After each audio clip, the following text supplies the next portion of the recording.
사람은 어떤 사람이냐라는 규정이 많이 있습니다. 그 중에 아리스토텔레스라는 사람은 인간은 사회적 동물이다라고 규정을 짓습니다.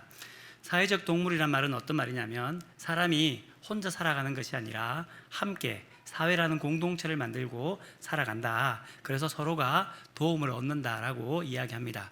그래서 우리가 가장 큰 사회를 이야기할 때에 우리는 한국 사람입니다, 한국 사회입니다 라고 이야기를 합니다. 하지만 큰 사회도 있지만 우리 가운데 작은 사회들도 있습니다. 그때 사용되어지는 단어가 뭐냐면요, 들이라는 단어입니다. 들. 어떤 이냐면요, 정치인들, 종교인들, 경상도 사람들, 전라도 사람들, 이런 들이라는 말로 인하여서 하나의 자기의 사회 울타리를 만들게 되어지죠. 그리고 그 울타리에 함께 살아가는 것이 우리의 마음의 편안함을 가집니다. 하지만 그 울타리에서 조금 벗어나서 다른 울타리나 다른 사람을 만났을 때에는 뭔가 내가 불편함을 가지게 됩니다. 심리학자들은 이렇게 이야기합니다. 나와 다른 존재를 만날 때에 자기와 다르다는 것에 대해 사람은 누구나 다 방어 기제를 가진다라고 이야기합니다. 그렇죠. 나와 다른 존재를 만나면 뭔가 불편합니다. 내가 익숙한 공동체에 있으면 편하지만 내가 익숙하지 않은 공동체에 가면 불편하게 되는 것을 우리 모두가 알게 되는 거죠.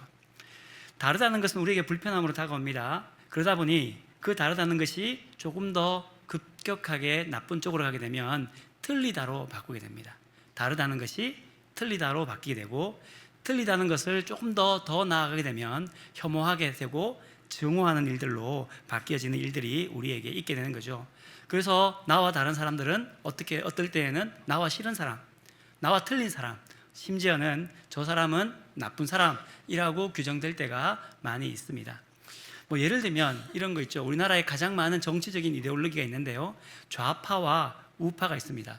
여러분, 좌파가 좋습니까? 우파가 좋습니까? 예. 왜 좌파라 그러고 왜 우파라 그랬을까요? 우리가 좌파라고 얘기할 때는 조금 급진적이고 개혁적이라고 할 때에 좌파라고 이야기하고, 우파라고 말할 때에는 전통적이고 보수적일 때 우파라고 이야기하는데 왜 좌파라고 이야기하고 왜 우파라고 얘기했을까요?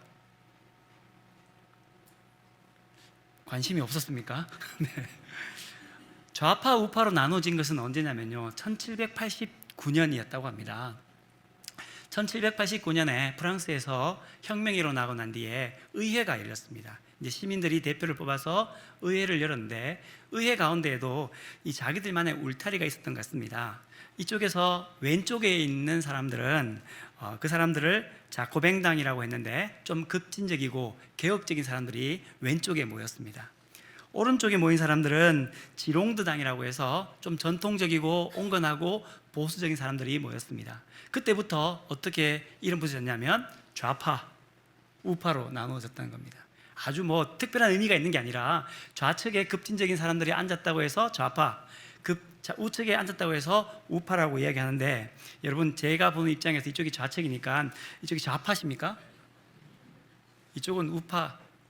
이렇게 우리가 어떤 한 사건을 통하여서 서로가 다름이 틀림이 되어지고 틀림이 혐오와 증오로 나아감으로 말미암아 어떤 단어 하나가, 어떤 삶 하나가 우리의 삶을 완전히 증오와 혐오로 바뀌게 되는 것을 볼 수 있죠. 우리나라는 특별히 지역 감정의 그런 경우들이 많이 있습니다. 경상도 사람들이 있고 전라도 사람들이 있지 않습니까? 여러분, 경상도 사람들은 우측에 우파에 가깝습니까? 좌파에 가깝습니까? 전라도 사람들은 좌파에 가깝습니까? 우파에 가깝습니까? 모르죠. 그런데 우리가 살다 보니 오랫동안 결과를 바라보고 그 사람들의 다름을 조금 틀림을 증오와 혐오의 입장에서 경상도 사람들은 이런 사람이다, 전라도 사람들은 이런 사람이다, 우리가 규정한 일들이 많이 있습니다. 이렇게 본다면 서로 다른 사람이 함께 모여 사는 것이 결코 쉬운 일이 아닌 것 같습니다. 다르다는 것을 다름으로 인정하고 함께 살아가는 것이 힘들고 어려운 일인 것을 우리가 좀 느끼는 것 같습니다. 신앙생활도 마찬가지지 않습니까? 여러분, 우리가 예수님 믿습니다. 우리가 예수님 믿을 때에 사도신경에 이렇게 고백을 합니다. 나는 우리 주 예수 그리스도를 믿습니다 라고 고백을 합니다. 우리는 우리 주 예수 그리스도를 믿습니다라고 고백하지 아니하고 나는 우리 주 예수 그리스도를 믿습니다라고 고백합니다. 신앙의 시작은 무엇이냐면 우리 공동체가 아니라 내가 나 자신이 하나님과의 관계 속에서 하나님 믿는다라고 고백을 합니다. 그 믿는 사람이 한 사람 한 사람 모입니다. 그 모이는 공동체를 무엇이라고 부르냐면 교회라고 부르죠. 교회에 함께 나와서 한 분 하나님을 함께 예배합니다. 함께 찬양합니다. 함께 기도합니다. 서로가 코이노니아, 교제를 함께 살아갑니다. 그래서 어떨 때에는 교회 공동체와 믿음의 성도 때문에 힘을 얻기도 합니다. 하지만 또 어떨 때에는 나와 다른 내 옆에 있는 형제 자매들 때문에 상처 입고 어렵게 되기도 합니다. 어떨 때는 이렇게 말하기도 합니다. 다 같이 신앙생활하는 것보다 나 혼자 신앙생활하는 것이 훨씬 좋겠다라고 생각하는 사람들도 있고, 그래서 서로 함께 신앙생활하는 것이 어렵다라고 이야기하는 것을 볼 수 있죠. 우리가 가지고 있는 것 중에 하나, 다름은 다름이로 끝나야 되는데 다름에서 좀 더 나아가서 틀림으로 되어지고, 틀림에서 증오하고 혐오하는 일들이 우리 가운데에 많이 있다는 것이죠. 왜 다름을 다름으로 인정 못하고 혐오와 증오로 더 발달되어지는가? 나는 맞고 저 사람은 틀리다라는 것으로 바뀌어지는가에 대해서 카롤린 엠케라는 분이 혐오 사회라는 책을 지었습니다. 그 책에 이렇게 적혀져 있습니다.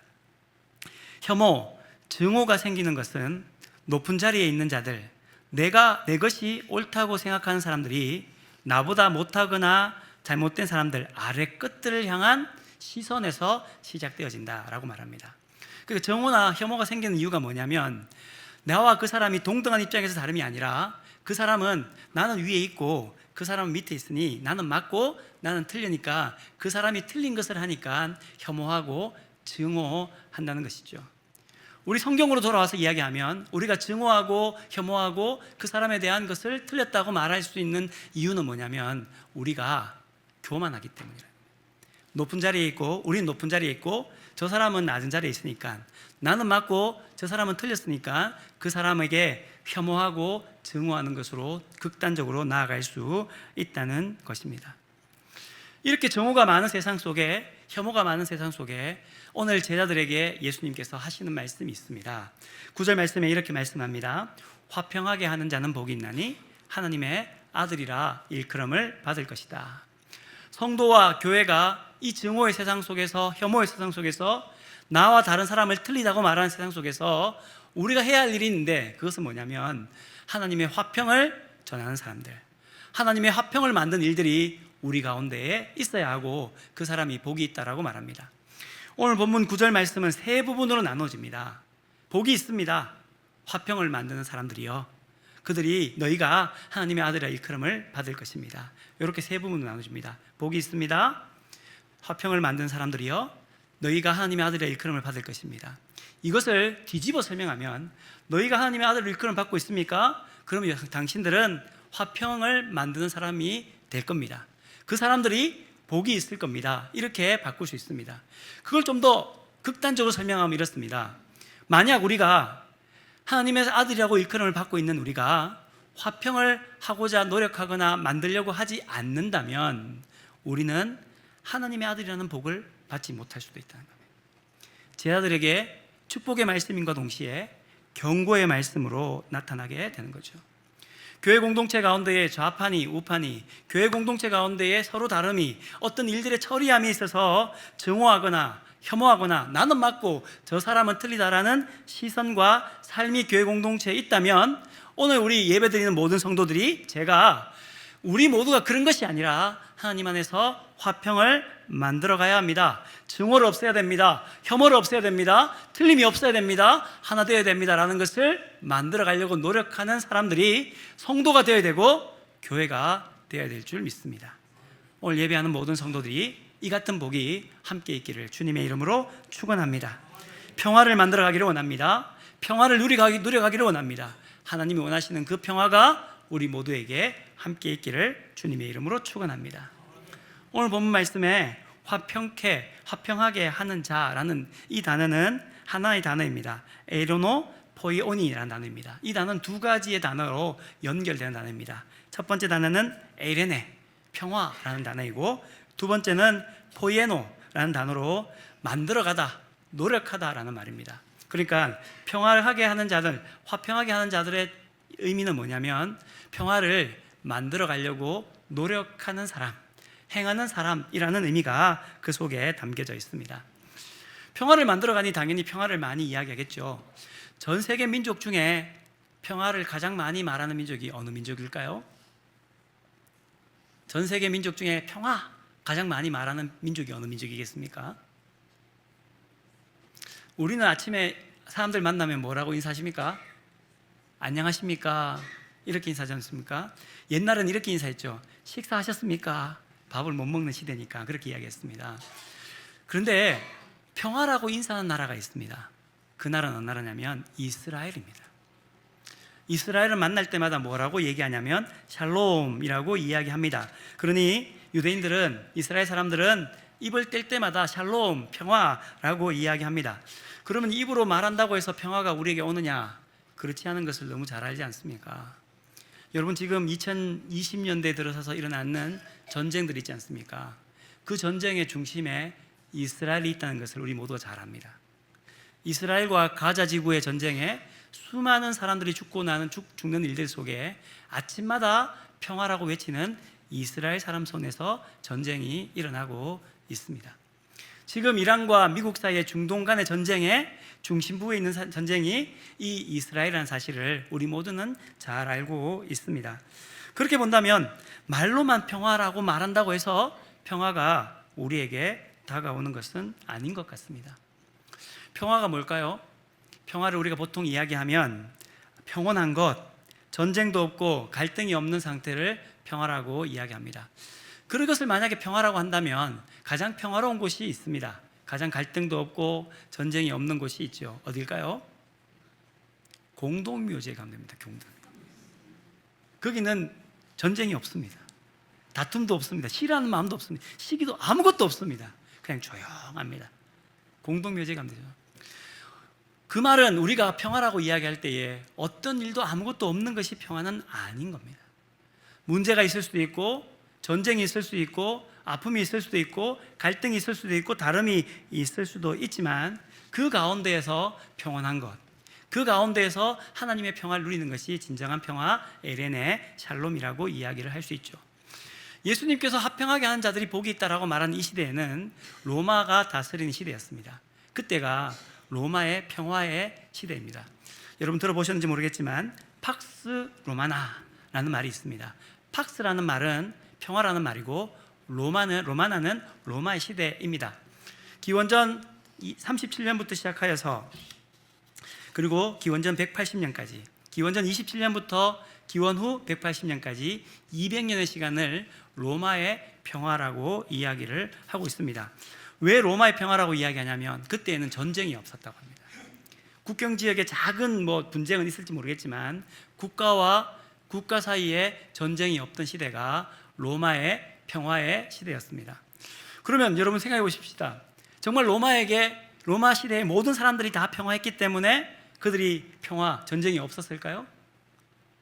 그렇지는 않습니다.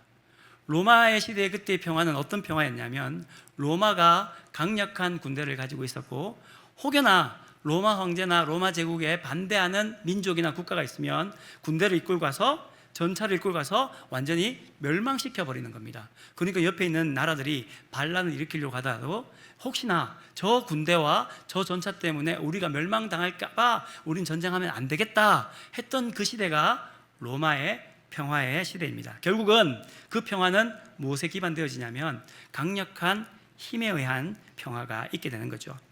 그래서 멘탄이라는 역사가는 그 시대를 이렇게 말합니다. 패권적 평화 시기라고 말합니다. 여러분 가정도 그렇죠. 아버지가 강력한 힘을 가지고 있습니다. 가부장적 사회입니다. 그 집은 평화로울까요? 안 평화로울까요? 굉장히 평화롭죠. 한마디의 말도 할 수가 없습니다. 저희 집안 얘기를 해서 죄송하지만 저희 할아버님이 살아계실 때가 있었습니다. 저희 할아버님이 가부장적이셨어요. 그래서 저희들이 고향에 갈 때마다 문제가 있었는데, 하루는 너무 고향에 가는 게 머니까 아버지와 작은아버지가 할아버지께 올해는 그만 가고 내년에 갑시다라고 이야기하려고 했습니다. 그래서 저희 작은아버지가 아버지께 부탁을 드렸죠. 할아버지께 가서 얘기 좀 해달라고. 저희 아버지가 총대를 메고 가셨습니다. 아버지, 이번에는 좀 이러니까 안 갔으면 좋겠습니다. 저희 할아버지는 딱 한마디 했습니다. 내가 살아있는데도 안 가는데 죽으면 가겠나? 가자! 자, 짐 싸라! 평화롭습니다. 이게 로마의 평화죠. 로마가 우리에게 주는 평화들이 대부분 이런 평화입니다. 우리가 보통 고백하고 이 땅 속에서 누리는 평화도 대부분 이런 평화들을 누리고 있습니다. 근데 예수님께서 제 아들에게 화평하게 하는 자는 복이 있다라고 말할 때에 예수님 말한 평화는 그와 정반대의 평화입니다. 사도 바울이 예수님에 대해서, 그 평화에 대해서 이렇게 말씀합니다. 에베소서 2장 14절에 보면 이렇게 말씀합니다. 그는 우리의 화평이신지라 둘로 하나를 만드사 원수된 것 곧 중간에 막힌 담을 자기 육체로 허시고. 예수님이 화평이라고 이야기합니다. 그리고는 그 평화를 이루기 위해서 담을 무너뜨리시는데 어떻게 무너뜨리시냐면 자기의 육체로 허셨다라고 말합니다. 자기 육체를 어떻게 하셨느냐? 16절 말씀에 이렇게 말씀합니다. 또 십자가로 이 둘을 한 몸으로 하나님과 화목하게 하려 하심이라 원수된 것을 십자가로 소멸하시고. 육체로 오셨는데 육체의 십자가를 이야기합니다. 예수님이 육체를 십자가에 못 박히심으로 말미암아 하나님과 우리 사이를 화평하게 하셨고, 그리고 이 땅을 화평하게 하셨다라고 말씀해 주고 있습니다. 로마의 시대의 화평은 힘에 의한 화평이었습니다. 얼마나 많은 힘을 가질 것인가, 얼마나 많은 권력을 가질 것인가가 평화의 기본이었다면, 예수님 말씀하시는 화평은 얼마나 많이 잃어버렸는가, 얼마나 많이 비워갔는가, 십자가에 못 박혀 자기의 몸이 없어지는 것이 예수님의 평화였다라고 이야기하고 있습니다. 그러면 화평하게 만든 자는 복이 있다는 말은 어떤 말이냐면, 너희가 어떤 화평을 만들 것이냐 하는 말입니다. 세상이 원하는 화평을 만들며 살아갈 것인가, 아니면 주님이 원하는 화평을 만들고 살아갈 것인가. 우리가 만약 주님이 원하는 화평을 가지고 살아간다 하면 예수님의 말씀을 들음으로 말미암아, 예수님의 마음을 우리의 마음에 가짐으로 말미암아 예수님처럼 우리도 없어지는 평화, 우리 힘이 없어짐으로 말미암아, 십자가에 못 박혀 죽음으로 말미암아 얻어지는 평화를 우리가 만들어가고 행하려고 하며 살아가야 합니다. 그래서 저는 요즘 제 마음에 품는 성경 구절이 있습니다. 지난 우리 수요일에도 말씀드렸지만 요한복음 1장 12절에 보면 영접하는 자, 곧 그 이름을 믿는 자에게는 하나님의 자녀가 되는 권세를 주셨다라고 말씀합니다. 여러분, 우리가 예수님 믿습니다. 믿는다라고 모두가 고백합니다. 믿는 사람들의 특징이 뭐냐면 우리의 마음에 예수님을 영접하는 겁니다. 우리의 마음이 예수님 마음으로 바뀌어가는 겁니다. 예수님의 마음으로 바뀌어간다는 말은 무엇이냐면 예수님의 삶을 본받는 겁니다. 예수님의 뜻을 따라 살아가는 겁니다. 예수님께서 십자가의 죽으심으로 말미암아, 자기의 힘을 빼심으로 말미암아, 자기를 비움으로 말미암아 세상을, 하나님과 우리 사이를 화평하게 하고 세상을 화평하게 하듯이 우리도 그 화평을 꿈꾸며 노력하는 사람이 되는 사람이 되겠다는 것이 영접하는 자, 즉 그 이름을 믿는 자, 예수님을 믿는 사람이 되게 되는 거죠. 그 사람에게 오늘 이렇게 말씀합니다. 복이 있다. 하나님의 아들이라 일컬음을 받을 것이다. 영접하는 자, 곧 그 이름을 믿는 자에게는 하나님의 자녀가 되는 권세를 주셨다라고 말씀해 주고 있습니다. 사랑하는 성도 여러분, 오늘 우리가 이 복을 함께 누리시는 저와 여러분 되시기를 주님의 이름으로 축원합니다. 하나님의 아들이 된다는 겁니다. 하나님의 상속자가 된다는 겁니다. 그 말은 무엇이냐면 하나님 것이 다 내 거라는 얘기예요. 하나님과 깊은 교제 가운데에 하늘로부터 내려오는 평화가 우리의 마음에 충만하고 하나님의 은혜가 우리에게 충만하게 되고 그 평강과 은혜로 말미암아 하나님의 마음으로 살아가고 그 하나님의 마음이 누군가에게 전달되는 그 복이 우리에게 있다는 것을 말씀해 주고 있는 것이죠. 그 복이 우리 모두에게 함께 있기를 주님의 이름으로 축원합니다. 근데 여러분, 우리가 이 말씀을 오늘 거의 모르는 분들은 거의 없습니다. 팔복의 말씀을 모르는 분들은 거의 없을 겁니다. 그러면 여러분, 우리가 안다고 해서 그 말씀이 그대로 이루어지는가, 화평하게 하는 일들이 우리 가운데 있는가 하면 그렇지 않는 것을 볼 수 있습니다. 지금 우리가 살고 있는 이 세상은 제가 앞에 서론에 말씀드렸던 것처럼 다름을 다름으로 인정하지 못하고 다투고 혐오하고 증오하고 편을 가르는 세상이 오늘 우리의 세상입니다. 편을 가르다 보니 힘으로 누군가를 억누르려고 하고, 그러다 보니 생겨나는 것이 전쟁입니다. 우크라이나와 러시아의 전쟁이 있습니다. 가자 지구의 전쟁이 있습니다. 지금 중동 지방의 전쟁도 있습니다. 멀리 갈 필요도 없습니다. 우리 가까이에도 그런 전쟁 같은 일들은 날마다 일어납니다. 여의도에만 가면 보죠. 국회에만 열리면 왜 그렇게 싸우는지 모르지만 그런 불화와 싸움의 소식이 들려집니다. 또한 교회 공동체 내에도 화평하지 못하고 분쟁하고 다투는 일들이 일어나게 됩니다. 왜? 이 말씀을 듣고 이 말씀을 알고 이스라엘 백성처럼 날마다 평화를 외치지만 왜 우리에게는 그 평화가, 그 화목이 일어나지 않을까요? 이 질문에 대답하기 위하여 우리는 7번째 오늘 화평하게 하는 자의 복 앞에 있는 6번째의 복을 살펴보아야 합니다. 6번째 8절 말씀에 이렇게 말씀합니다. 마음이 청결한 자는 복이 있나니 그들이 하나님을 볼 것이다 라고 말합니다. 하나님이 보여지지 않으니까 다툼이 일어나는 겁니다. 하나님 마음이 우리에게 있지 않으니까 다툼과 분열과 화평하지 못한 일들이 일어나게 되는 거죠. 마음이 깨끗하지 못하니 화평을 만들 수 없고, 우리의 마음속에 하나님의 마음이 아닌 분노와 교만과 사람을 시기하는 마음이 가득하니 화평이 나올 수가 없는 겁니다. 그러니 예수님께서는 제 아들에게 너희가 화평하게 되는 자가 되기를 원한다, 그런 복된 자가 되기를 원한다 앞에 뭐라고 말씀하냐면 너희의 마음이 청결한 자가 복이 있다, 깨끗한 자가 복이 있다라고 이야기를 하고 있습니다. 이 마음이 청결하다, 이 청결하다는 단어, 헬라어 단어는 카타로스라는 단어입니다. 이 단어는 어떤 단어냐면, 여러분 제가 하얀 옷을 입었지 않습니까? 여기에 어떤 음식물이 튀었다든지 때가 탔다고 합시다. 그러면 빨래를 해서 드라이 클리닝해서 깨끗하게 만듭니다. 그때 다시금 깨끗하게 되지죠. 그 깨끗함을 이야기할 때에 카타로스라는 단어를 사용합니다. 깨끗해졌다, 청결하다라는 겁니다.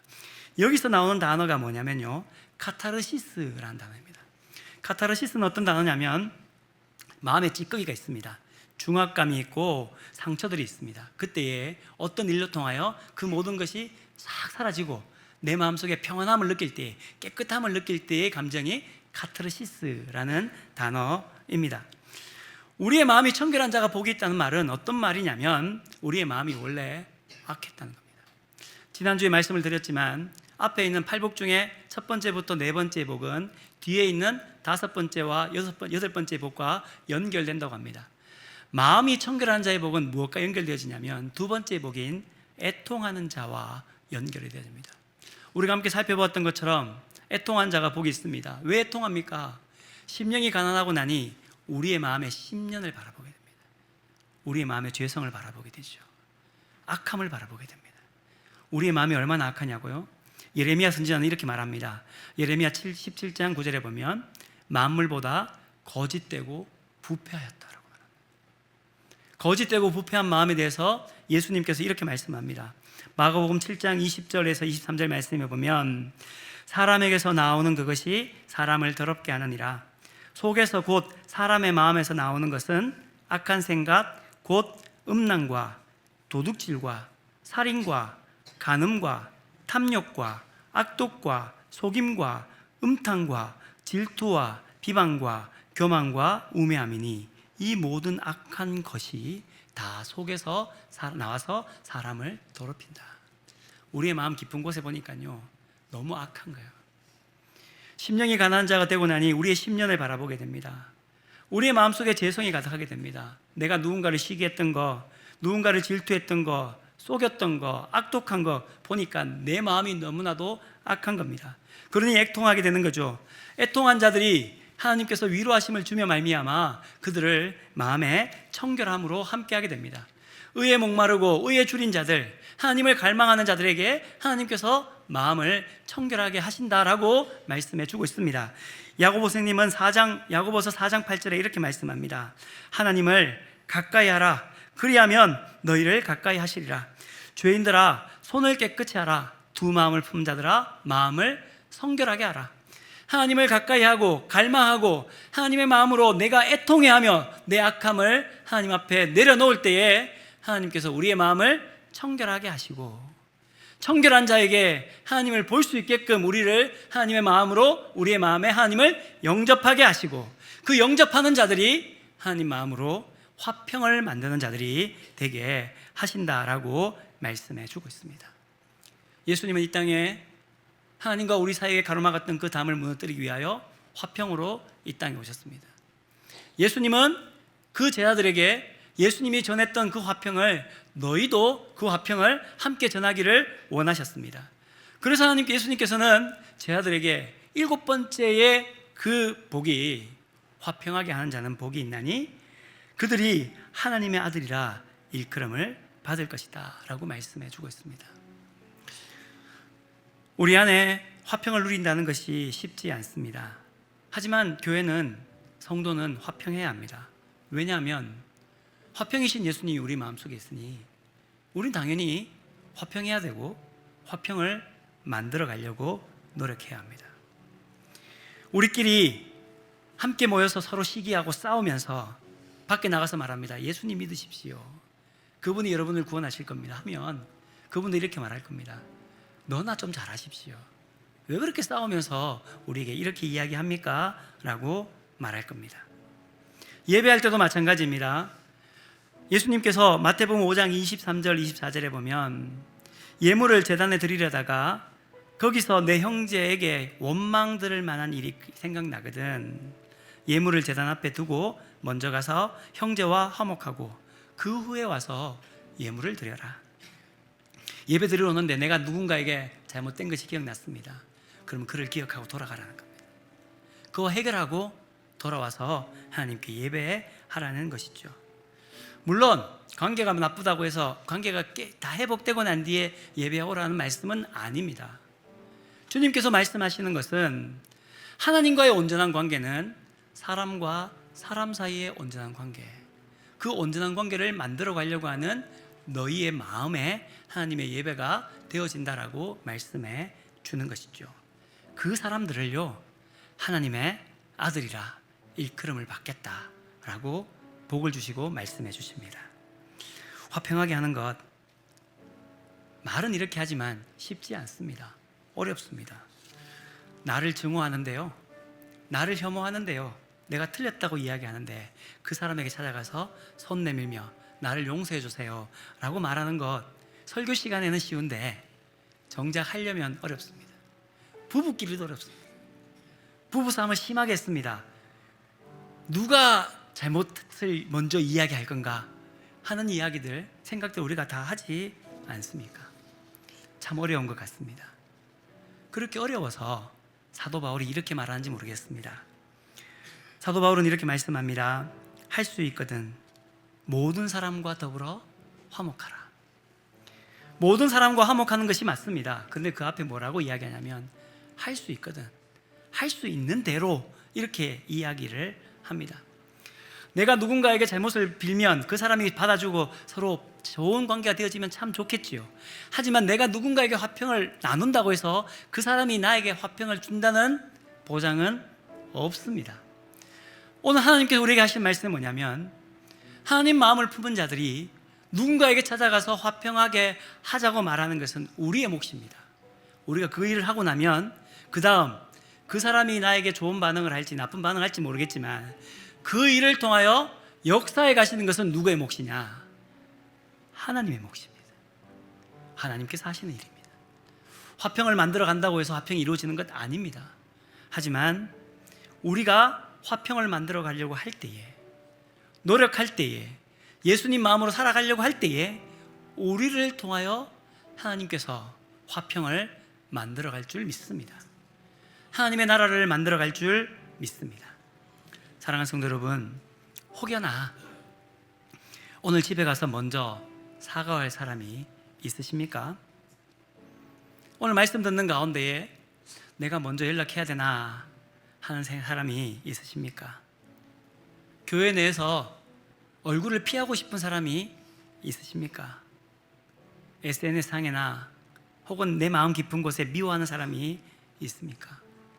내 힘으로는요, 나 스스로는 절대 화평을 만들 수가 없습니다.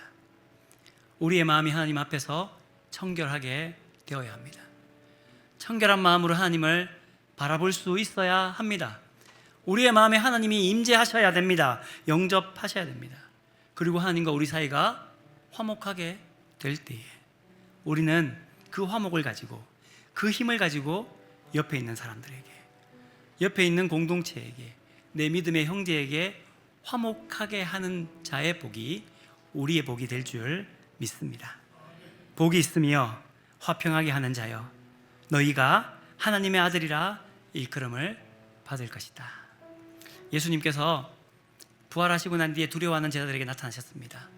그리고 그들에게 이렇게 말씀하시죠. 너희에게 평강이 있을지어다. 오늘 예배하는 이 시간, 마지막 우리가 함께 고백할 때에 주님 주신 그 평강을 간구하며 우리도 그 평강을 함께 나누겠습니다라는 믿음의 고백으로 이 찬송 함께 했으면 좋겠습니다. 평안을 너에게 주노라. 세상이 줄 수 없는 평안을 너에게 주노라.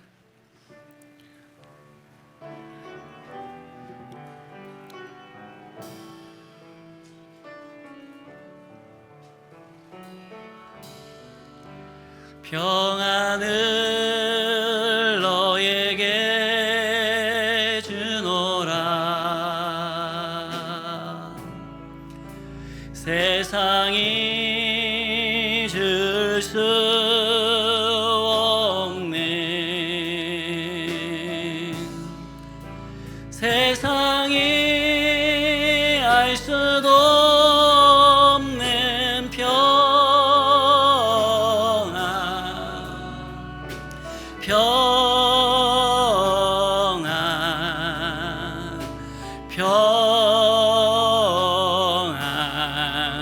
평안을 내게 주노라. 다시 한번 고백합시다. 평안을 너에게 주노라.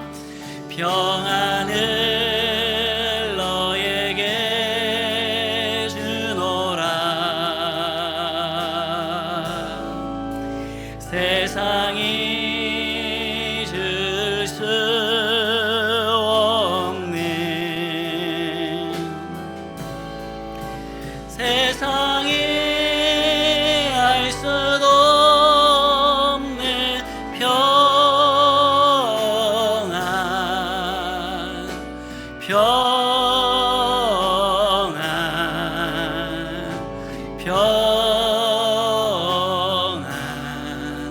평안을 내게 주노. 우리 옆에 사람들에게 한번 이렇게 축복합시다. 사랑을 너에게 주노라. 사랑을 너에게 주노라. 세상이 줄 수 없는, 세상이 알 수도 없는